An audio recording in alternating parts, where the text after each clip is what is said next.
Dan untuk mengetahui informasi terkini terkait lonjakan pasien COVID-19 di Rumah Sakit Dr. Hasan Sadikin Bandung, kami sudah terhubung dengan PLH Direktur Pelayanan Medik RSHS Yana Ahmad Supriyana. Selamat sore Pak Yana. Selamat sore Mas Ferdi. Ya, terima kasih Pak Yana sudah bergabung dengan kita sore ini. Pak Yana, langsung saja kita konfirmasi beberapa hal terkait dengan kondisi di Baik, Mas. RSHS begitu ya. Sudah berapa banyak jumlah pasien yang masuk ke RSHS hingga sore ini Pak?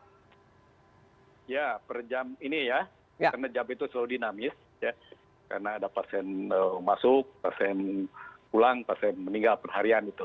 Nah, saat ini kami merawat sebanyak 136 pasien. Oke. Ya, ya, dari jumlah tempat tidur, ya kami mencoba terus meningkatkan, karena kita sudah punya skenario lah. Jadi saat ini dari 224 terisi 136 untuk keseluruhan ya. Nah, di antaranya ada untuk yang intensif. Nah, yang cukup penuh itu adalah ruang intensif. Karena yang datang ke Hasan Sadikin ini yang berat-berat lah ya, kritis gitu. Kategori yang paling banyak masuk yang dirawat di RSHS yang mana Pak? Kami merawat itu yang sedang berat, ya, berat dan kritis. Oke. Berat ke kritis begitu ya? Iya. Maksimalnya berapa yang tersedia untuk masing-masing ruang rawat? ICU kan beda ya dengan ruang perawatan biasa begitu? Iya, betul, betul. Kami ini untuk yang intensif itu 40 yang kami sediakan. Nah, di antara 40 itu yang secara rutin hanya bisa dipakai itu saat ini 38. Oke, Ya, sekarang karena terisinya dari 40 itu berapa? Untuk hemodialisa. Oke. Dari 224. Yang dari 40 itu terisi berapa oleh pasien kritis atau pasien berat begitu? Yang saat ini sudah bornya udah 87,5%.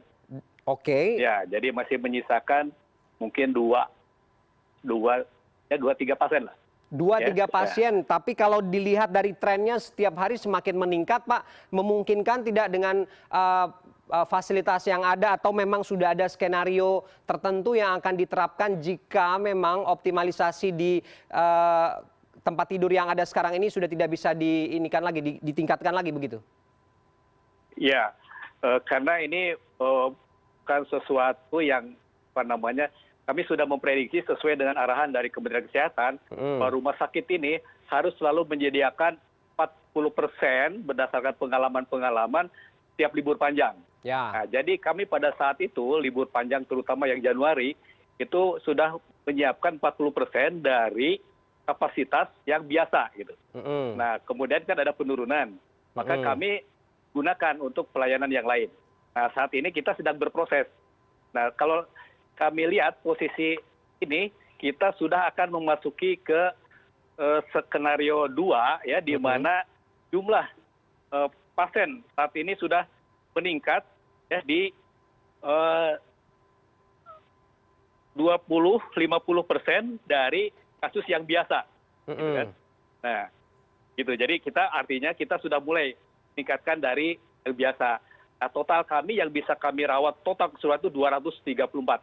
Nah, sekarang kami sedang mencoba mobilisasi untuk menyiapkan sampai 224. Artinya untuk isolasi, cuman untuk intensif memang kami sudah cukup kewalahan dalam artian memang sudah 87% yang tadi. Artinya sudah memang ya harus lebih ditingkatkan. Memang intensif ini cukup berat ya, karena di situ tersedia ventilator dan lain-lain. Oke, kalau sudah kondisinya begitu, skenario lebih lanjutnya akan bagaimana untuk pasien yang harus mendapatkan perawatan intensif begitu Pak Yana? Ya, kami adalah mencoba meningkatkan dari yang selama ini dipakai untuk kasus-kasus sedang berat. Ya, jadi secara tahap itu ditingkatkan. Ya, terutama yang saat ini adalah sebelum dia mendapatkan ventilator yaitu HNSK. Nah, itu yang kita sedang usahakan, ya, sedang berjalan. Jadi posisi saat ini kan masih 136. Nah, adapun nanti kalau sudah di atas 50 sampai 100% peningkatan itu kalau sudah mencapai total 143 sampai 190. Nah, ini. Jadi skenario yang kita coba yang sudah kita prediksikan sebelumnya. Ini juga paralel dengan kesiapan nakes dan juga obat-obatan yang ada di RSHS, Pak Yana? Ya, betul. Jadi karena ini kan harus selalu sinkron. Ya. Jadi baik APD, baik tenaga kesehatan, ya, baik obat-obatan dan lain itu harus paralel.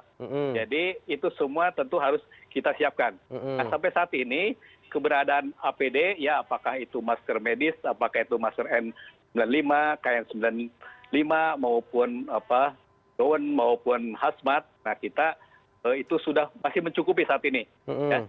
Nah, yang kami selalu waspadai adalah keberadaan ketersediaan nanti di distributor, karena kita lihat bukan hanya RSAS kan, beberapa rumah sakit pun ya, begitu meningkat kasus, maka kebutuhan APD, obat dan lain-lain. Nah, mudah-mudahan para distributor pun menyiapkan kalau terjadi lonjakan kasus, sehingga mereka menyiapkan atau siap untuk kami beli begitu. Ya. Oke, penambahan untuk sarana atau alat-alat yang cukup vital begitu seperti ventilator, ini juga sudah ada koordinasi dengan pemerintah daerah, Pak?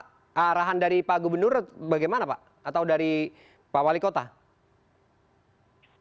Nah, kalau kami memang secara struktural, kami itu di bawah Kementerian Kesehatan. Jadi kalau pelaporan kebutuhan dan masuk obat dan segala macam itu kami melaporkan kepada Kementerian Kesehatan.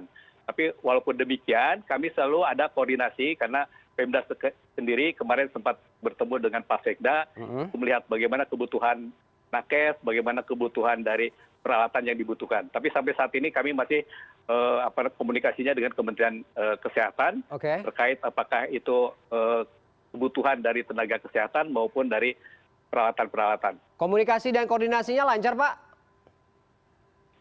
Ya, alhamdulillah sejauh ini, karena kami memang sudah ditugaskan untuk itu. Oke, baik. Komitmen itu yang ingin kita dengar agar kemudian penanganan terhadap kasus COVID-19 khususnya yang saat ini ditangani oleh pihak RSHS ini bisa optimal begitu ya, dan apapun kebutuhannya bisa disuplai untuk menjaga bagaimana tidak terjadi kekurangan baik segala kebutuhan dan juga sarana lain yang akan mensupport kerja itu. Terima kasih Pak Yana sudah bergabung dengan kita sore ini.